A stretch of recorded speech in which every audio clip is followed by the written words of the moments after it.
वक्रतुण्ड महाकाय सूर्यकोटि समप्रभा निर्विघ्नं कुरु मे देव सर्वकार्येषु सर्वदा शुक्लाम्बरधरं विष्णुं शशिवर्णं चतुर्भुजं प्रसन्नवदनं सर्वविघ्नोपशान्तये। ॐ विनायकाय नमः। ॐ विघ्नराजाय नमः। ॐ गौरीपुत्राय नमः। ॐ गणेश्वराय नमः। ॐ स्कन्दग्रजाय नमः। ॐ अव्ययाय नमः। ॐ भूताय नमः। ॐ दक्षाय नमः। ॐ अध्यक्षाय नमः। ॐ द्विजप्रियाय नमः। ॐ अग्निगर्भशिरे नमः। ॐ इन्द्रश्रीप्रदाय नमः।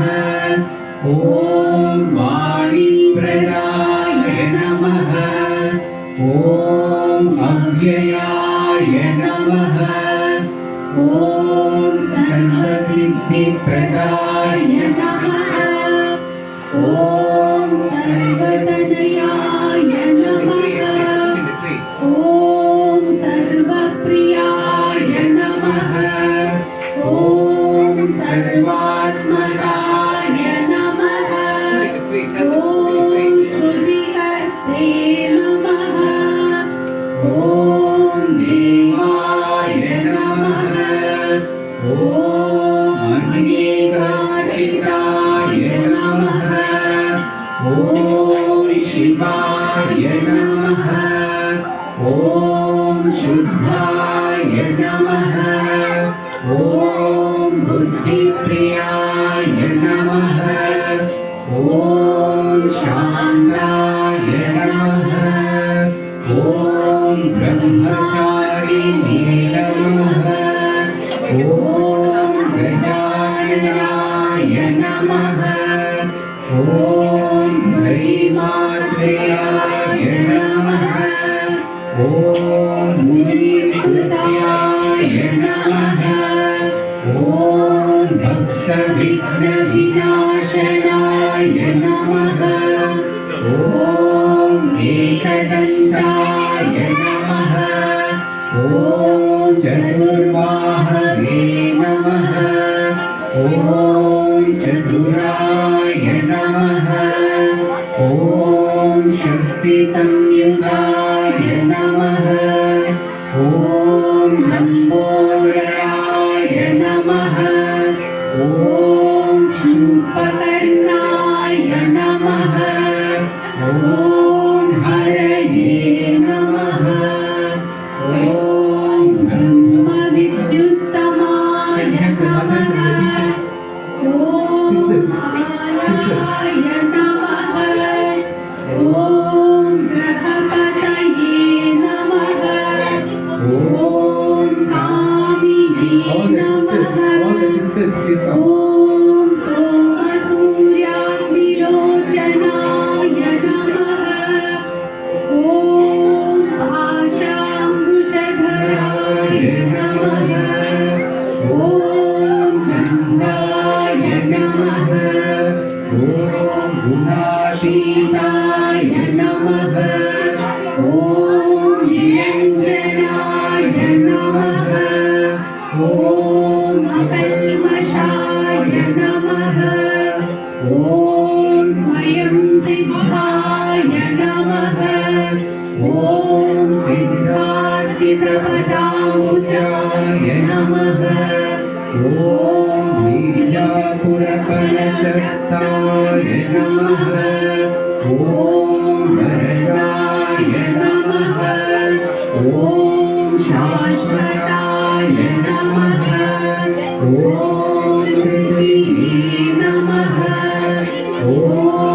विद्वत्प्रियाय नमः ॐ वीतभयाय नमः ॐ गहिने नमः ॐ चक्रिणे नमः ॐ विशुजापरुते नमः ॐ श्रीधाय नमः ॐ अजाय नमः ॐ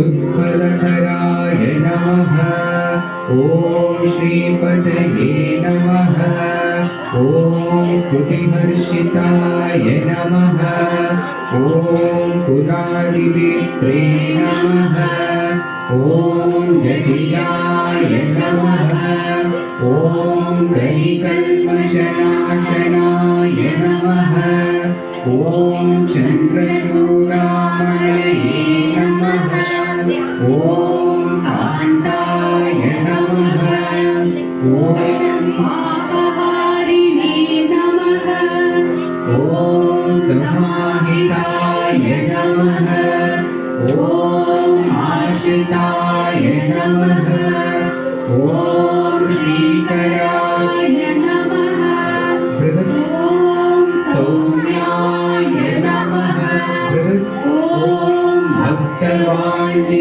भक्तवाञ्छितदायकाय नमः ॐ शान्ताय नमः ॐ कैवल्यसुखदाय नमः ॐ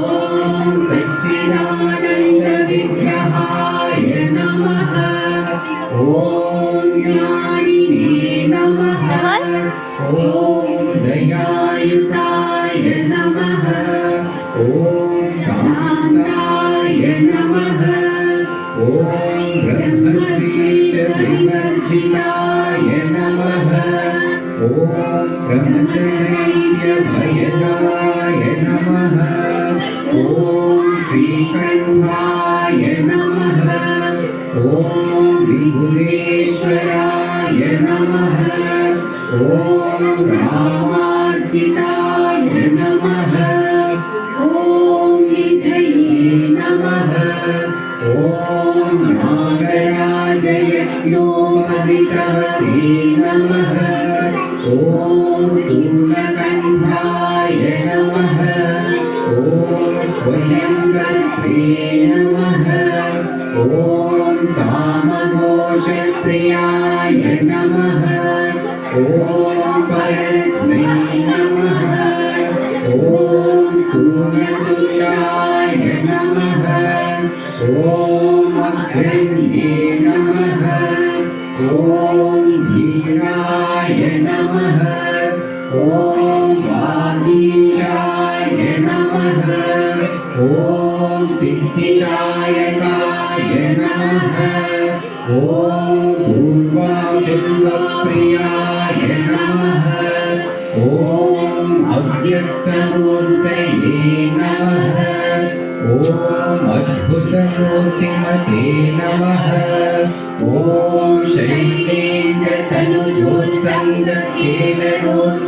शैलेन्द्रतनुजोत्सङ्गकेलरोत्सुकमानसाय नमः ॐ